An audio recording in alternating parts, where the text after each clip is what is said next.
ಕನಕ, ನನ್ನ ಜೀವನದಲ್ಲಿ ಇಂಥದನ್ನೆಲ್ಲ ನೋಡ್ತೀನಿ ಅಂತ ನಾನು ಅಂದ್ಕೊಂಡಿರಲಿಲ್ಲ.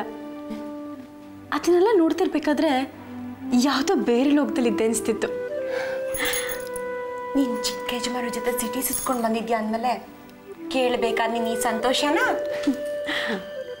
ನಿಜ ಕನಕ, ಈ ದಿನನ ನಾನು ಯಾವತ್ತೂ ಮರೆಯೋಕ್ಕೆ ಸಾಧ್ಯನೇ ಇಲ್ಲ. ನಿನ್ನ ಜೀವನ ಪೂರ್ತಿ ಪ್ರತಿದಿನ ನೀನು ಹೀಗೆ ಇರಲಿ ಅಂತ ನಾನು ಹಾರೈಸ್ತೀನಿ ಕಣೆ. ಅಷ್ಟೊಂದು ಅದೃಷ್ಟವಂತೆ ಅಲ್ಲ ಬಿಡು. ನಾನು ಹಣೆ ಬರ್ದಲ್ಲಿ ಬರ್ದಂಗೆ ಆಗತ್ತೆ. ಬೆಳಿಗ್ಗೆಯಿಂದ ಸಿಟಿ ಸುತ್ಕೊಂಡು ಬಂದಿದ್ಯಾ, ಆದರೂ ನೀನು ಯಾಕೆ ಇಷ್ಟೊಂದು ನಿರಾಸೆಯಿಂದ ಮಾತಾಡ್ತಿದ್ಯಾ? ಬಂಗಾರದಂಥ ಮನಸ್ಸಿರೋ ಚಿಕ್ಕ ಯಜಮಾನರು ನಿನಗೆ ಸಿಕ್ಕಿದ್ದಾರೆ. ನಿನಗೋಸ್ಕರ ತನ್ನ ಜೀವನೇ ಕೊಡೋಕ್ಕೂ ರೆಡಿಯಾಗಿದ್ದಾರೆ. ಪಾಪ ಅವರು ಈ ಊರಲ್ಲಿ ನಿನಗೋಸ್ಕರ ಒಂದು ಮನೆ ಕೂಡ ಮಾಡಿದ್ರು. ನೀನೇ ಬೇಡ ಅಂದೆ. ನಾನಾಗಿದ್ದಿದ್ರೆ ಹೋಗಿದ್ಬಿಡ್ತಿದ್ದೆ. ಹೌದು, ನೀನು ಯಾಕೆ ಇಷ್ಟೊಂದು ಹಠ ಮಾಡ್ತಿದ್ಯಾ? ನನಗೊಂದು ಅರ್ಥನೇ ಆಗ್ತಾಯಿಲ್ಲ ಮಲ್ಲಿ. ನನ್ಗೆ ಅರ್ಥ ಆಗುತ್ತೆ ಶ್ರೀಕಾಂತ. ಮಲ್ಲಿ ಜೊತೆ ನೀನು ಮಾಡಬೇಕು ಅಂತ ಕಟ್ಕೊಂಡಿರೋ ಕನಸುಗಳು, ಆ ಕನಸುಗಳನ್ನ ಈಡೇರಿಸ್ಕೊಳ್ಳೋಕೆ ನೀನು ಪಡ್ತಾ ಇರೋ ಕಷ್ಟ ನನಗೆಲ್ಲ ಅರ್ಥ ಆಗುತ್ತೆ ಕಣ. ಅಲ್ವೋ? ಅಲ್ಲಿ ಅಷ್ಟೆಲ್ಲ ಕಷ್ಟ ಅನುಭವಿಸಿ ಮತ್ತೆ ಅದೇ ಮನೆಗೆ ವಾಪಸ್ ಹೋಗ್ಬೇಕು ಅಂತಿದ್ದಾಳಲ್ಲ, ಒಂದು ನನ್ಗೆ ಅರ್ಥ ಆಗ್ತಿಲ್ಲ. ಕಾರಣ ನಿನಗೆ ಗೊತ್ತಲ್ವಾ ಕನಕ? ನಮ್ಮ ಹಳ್ಳಿಲಿ ಇದ್ದು ಬಡತನ, ಆ ಹಳ್ಳಿಲಿ ನನ್ನ ಪರಿಸ್ಥಿತಿ ಹೇಗಿತ್ತು ಅಂತ. ಆ ಬಡತನ ಒಂದು ಹೊತ್ತಿಗೆ ಇದ್ದಿದ್ರೆ ಇನ್ನೊಂದು ಹೊತ್ತಿಗೆ ಇರ್ತಿರ್ಲಿಲ್ಲ. ಆದರೆ ಈಗ ನಮ್ಮಪ್ಪ, ಅಮ್ಮ, ತಮ್ಮ, ತಂಗಿರು ಎಲ್ಲರೂ ಸುಖವಾಗಿದ್ದಾರೆ. ಊಟಕ್ಕಾಗಲಿ ಬಟ್ಟೆಗಾಗಲಿ ಇದು ಯಾವುದಕ್ಕೂ ಕೊರತೆನೇ ಇಲ್ಲ. ನನ್ನ ತಂಗಿದಿರ ಮದುವೆಗೆ, ನನ್ನ ತಮ್ಮನ ಜೀವನಕ್ಕೆ ಇದು ಯಾವುದಕ್ಕೂ ತೊಂದರೆನೇ ಇಲ್ಲ ಕನಕ. ಇದಕ್ಕೆಲ್ಲ ದುಡ್ಡು ಕೊಟ್ಟಿರೋರು ಯಾರು ಹೇಳು? ದೊಡ್ಡ ಯಜಮಾನ್ರು. ಅದ್ರ ಪ್ರತಿಯಾಗಿ ನನ್ನನ್ನು ಕರ್ಕೊಂಡು ಬಂದಿದ್ದಾರೆ. ಅವ್ರ ವಂಶನ ಬೆಳಗ್ಸೋದಕ್ಕೆ ನನಗೊಂದು ಗಂಡು ಮಗು ಎತ್ಕೊಡು ಅಂತ ಜವಾಬ್ದಾರಿ ವಹಿಸಿದ್ದಾರೆ.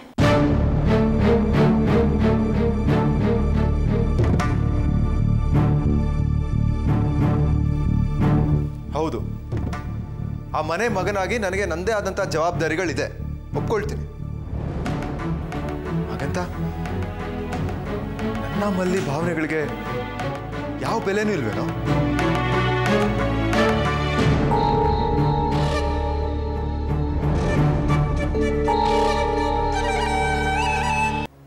ಆ ಮನೆಯವ್ರ ಪ್ರಕಾರ ನನ್ನ ಚಿಕ್ಕ ಯಜಮಾನ್ರ ಸಂಬಂಧಕ್ಕೆ ಯಾವ ಅರ್ಥನೂ ಇಲ್ಲ. ಆ ಮನೆಗೆ ಮಲ್ಲಿ ಬರೀ ಗಂಡ್ಮಗು ಎತ್ಕೊಡೋ ಯಂತ್ರ ಅಷ್ಟೆ. ಎಂಥ ಜನನೇ ಅವರು. ಬಡತನದಲ್ಲೂ ಎಷ್ಟೊಂದು ಥರ ಇರುತ್ತೆ ನೋಡು. ಬಡವ್ರ ಮನೇಲಿ ಊಟ ಬಟ್ಟೆಗೆ ಬಡತನ ಇರುತ್ತೆ. ಆದರೆ ನಮ್ಮನೇಲಿ ಒಳ್ಳೆ ಗುಣ, ಸ್ವಭಾವ, ನಡತೆ ಇವೆಲ್ಲದಕ್ಕೂ ಬಡತನನೇ ಕಣ.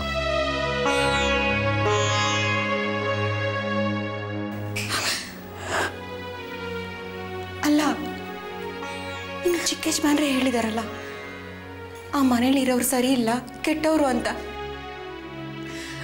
ಆದರೂ ನೀನು ಯಾಕೆ ಇಷ್ಟೊಂದು ಹಠ ಹಿಡಿತಿದ್ಯಾ ನಾನು ಅಲ್ಲಿಗೆ ಹೋಗಬೇಕು ಅಂತ?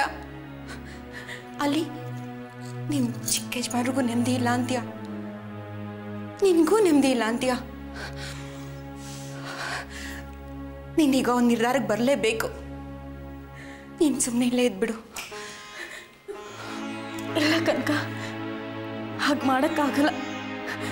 ನಾನು ಹಾಗೆ ಮಾಡಿದ್ರೆ ನಾವು ತಗೊಂಡಿರೋ ಹಣಕ್ಕೆ ಕರ್ತವ್ಯ ದ್ರೋಹ ಮಾಡ್ದಾಗತ್ತೆ. ದೊಡ್ಡಮ್ಮವ್ರನ್ನ ಚಿಕ್ಕ ಯಜಮಾನ್ರನ್ನ ದೂರ ಮಾಡ್ದಾಗತ್ತೆ. ತಾಯಿ ಮಗನ ದೂರ ಮಾಡಿ ನಾನು ಯಾವ ನರಕಕ್ಕೆ ಹೋಗ್ಲಿ ಹೇಳು? ಹಣ ಕೊಟ್ಟು ಮನುಷ್ಯನ್ನ ಖರೀದಿ ಮಾಡ್ಬೋದು ರಂಜನ್. ಆದರೆ ಅವ್ರ ಮನಸ್ಸನ್ನಲ್ಲ, ಅವ್ರ ಭಾವನೆಗಳನ್ನಲ್ಲ. ದುಡ್ಡಿಗೆ ಭಾವನೆಗಳನ್ನು ಬದಲಾಯಿಸುವ ಶಕ್ತಿ ಇಲ್ಲ ಕಣ. ಅದು ಅಲ್ಲದೆ ಚಿಕ್ಕ ಯಜಮಾನ್ರು ಹೆಂಡತಿಸ್ತಾರ ಯಾವತ್ತಿದ್ರು ಶ್ರಾವಣಿಯ ಮರಕ್ಕೆ ಮಾತ್ರ ನಾನು ಹೇಳಿದ್ರು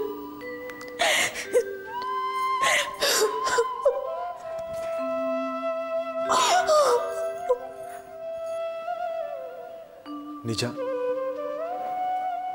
ಶ್ರಾವಣಿ ನಾನು ಶಾಸ್ತ್ರೋಕ್ತವಾಗಿ ಮದುವೆ ಆಗಿರೋ ಹೆಂಡತಿ, ಒಪ್ಕೊಳ್ತೀನಿ. ಆದರೆ ಅವಳು ಯಾವತ್ತೂ ನನ್ನ ಪ್ರೀತಿಗೆ ಸ್ಪಂದಿಸಲೇ ಇಲ್ಲ. ಅವಳ ಪ್ರಕಾರ ಗಂಡ ಅಂದರೆ ಅವಳ ಮಾತುಗಳನ್ನು ಕೇಳಿಸ್ಕೊಳ್ಳೋಕಿರೋ ಒಂದು ಗೊಂಬೆ ಅಷ್ಟೆ. ಅವಳಿಗೆ ಬೇಕಿರೋದು ಅವಳ ಮಾತುಗಳನ್ನು ಕೇಳಿಸ್ಕೊಳ್ಳೋ ಕಿವಿಗಳಷ್ಟೆ, ಪ್ರೀತಿಸೋ ಮನಸ್ಸಲ್ಲ. ಆದರೆ ಮಲ್ಲಿ ನನ್ನ ಜೀವನದ ಖಾಲಿ ಪುಟಗಳಿಗೆ ಬಣ್ಣ ತುಂಬಿದವಳು. ಆದರೆ ನೋಡು, ನಮ್ಮ ಭಾವನೆಗಳಿಗೆ ಬೆಲೆನೇ ಇಲ್ಲ ಕಣ.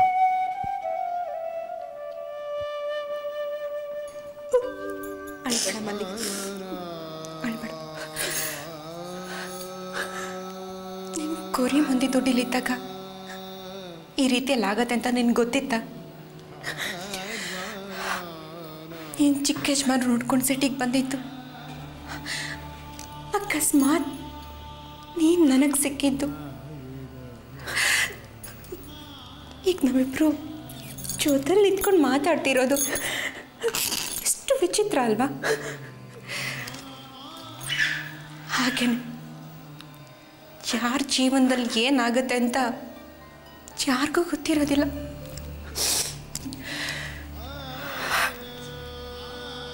ನಿನ್ನ ಕರ್ತವ್ಯ ಅದು ಇದು ಅಂತ ನೀನು ಏನೇನೋ ಹೇಳ್ಬೋದು. ಆದರೆ ನಾನು ಕೇಳೋ ಪ್ರಶ್ನೆಗೆ ನೀನು ಒಂದೇ ಒಂದು ಉತ್ತರ ಕೊಡ್ತೀಯ? ಕೇಳು. ನಿನಗೆ ಚಿಕ್ಕ ಯಜಮಾನ್ರ ಬಗ್ಗೆ ಇರೋದು ಬರೀ ಒಂದೇ ಒಂದು ಮಗುನ ಹೆತ್ಕೊಟ್ಟು ಹೋಗಬೇಕು ಅಂತಾನೋ ಅಥವಾ ನಿಜವಾದ ಪ್ರೀತಿನೋ?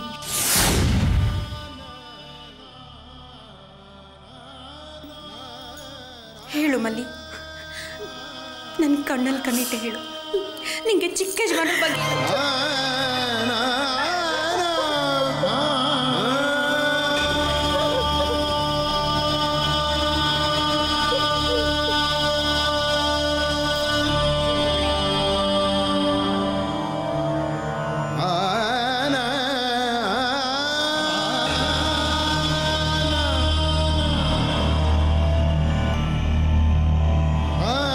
ಮೋಸ ಮಾಡೋ ಮನಸ್ಸು ನನಗಿಲ್ಲೋ ಕನಕ. ಆದರೆ ನಾನು ಏನು ಮಾಡಲಿ?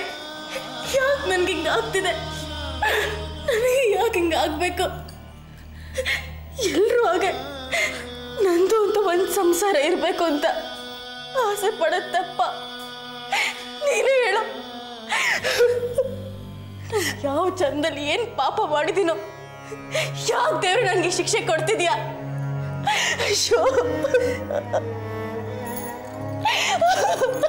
ಹೇಳ್ಬೇಡ ಮಲ್ಲಿ, ಈ ನಿನ್ನ ಕರ್ತವ್ಯ ನಿಷ್ಠೆನೆ ಕಾಪಾಡುತ್ತೆ. ಹೇಳ್ಬೇಡ.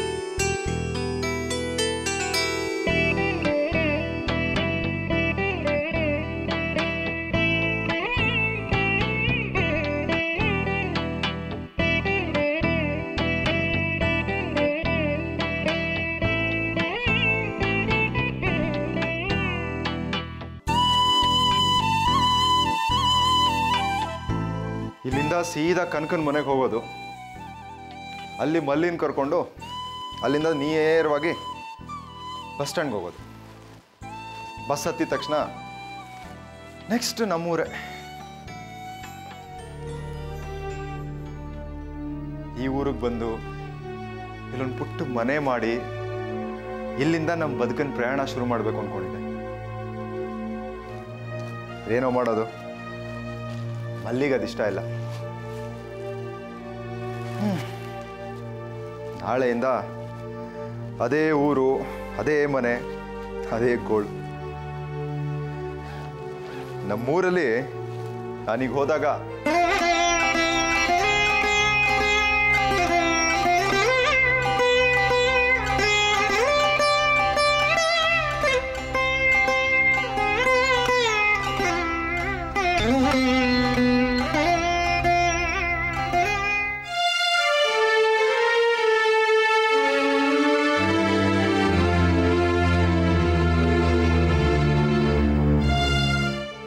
ತುಂಬ ಥ್ಯಾಂಕ್ಸ್ ಕಣೋ ರಂಜನ್, ತುಂಬ ಥ್ಯಾಂಕ್ಸ್.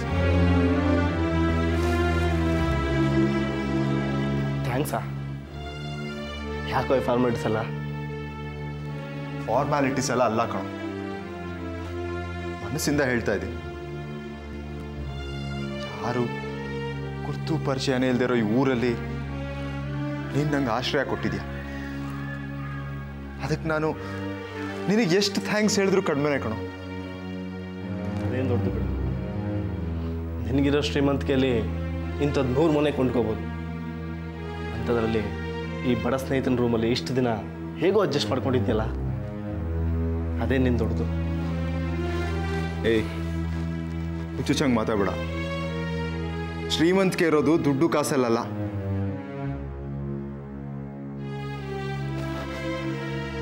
ಇದ್ರ ಮುಂದೆ ಯಾವ ಹಣ, ಆಸ್ತಿ, ಶ್ರೀಮಂತಿಕೆ ಎಲ್ಲ ಸಣ್ಣದೇ ಕಣ. ಮಲ್ಲಿನ ಕಳ್ಕೊಂಡು ಹುಚ್ಚಿನ ಥರ ನಾನು ಅಲ್ದಾಡ್ತಿರೋವಾಗ ನನಗೆ ಸರಿಯಾದ ದಾರಿ ತೋರಿಸ್ತೋ ನೀನು. ನನ್ನ ಮನಸ್ಸಿಗೆ ಧೈರ್ಯ ತುಂಬಿದೋ ನೀನು. ಎಷ್ಟೋ ಸಲ ಮಲ್ಲಿ ಈ ಸಿಟಿಲಿ ತಪ್ಪಿಸ್ಕೊಂಡಾಗ ನನಗಿಂತ ಹೆಚ್ಚು ಆತಂಕ ಪಟ್ಟಿದ್ಯಾ. ಅವಳಿಗೋಸ್ಕರ ಹುಡ್ಕಾಡಿದ್ಯಾ. ಅವಳು ಯಾರು ಏನು ಅಂತಲೂ ಗೊತ್ತಿಲ್ಲದೆ ಕೇವಲ ನಿನ್ನ ಸ್ನೇಹಿತನ ಪ್ರೀತಿ ಹುಡುಗಿಯೋನೋ ಒಂದೇ ಒಂದು ಕಾರಣಕ್ಕೆ ಎಷ್ಟೆಲ್ಲ ಮಾಡಿದ್ಯಾ ರಂಜನ್. ನನಗೆ ಮಲ್ಲಿಗೋಸ್ಕರ ನೀನು ಎಷ್ಟೆಲ್ಲ ಮಾಡಿದ್ಯಾ.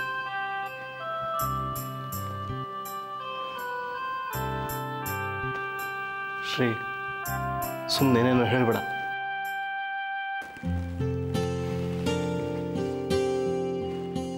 ಇಲ್ಲ ರಂಜನ್, ನೀನಿಲ್ದೆ ಹೋಗಿದ್ರೆ ಮಲ್ಲಿ ಮತ್ತೆ ಸಿಕ್ತಿದ್ಲೋ ಇಲ್ವೋ. 100 ಜನ ಸ್ನೇಹಿತರಿರೋ ಬದಲು ಇನ್ನೊಂದು ಉಪ್ಪ ಇದ್ರೆ ಸಾಕು ಕಣೋ. ಶ್ರೀಕಾಂತ್, ಈಗಲೇ ತುಂಬ ಟೈಮ್ ಆಗಿದೆ.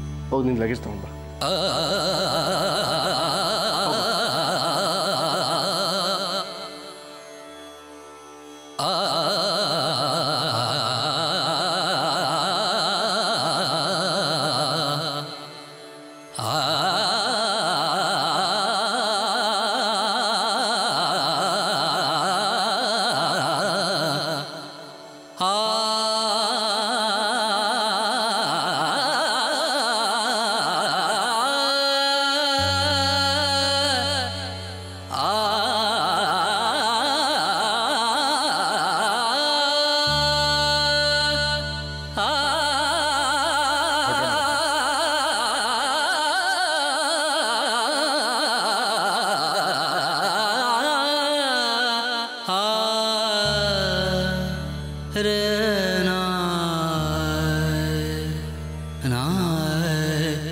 na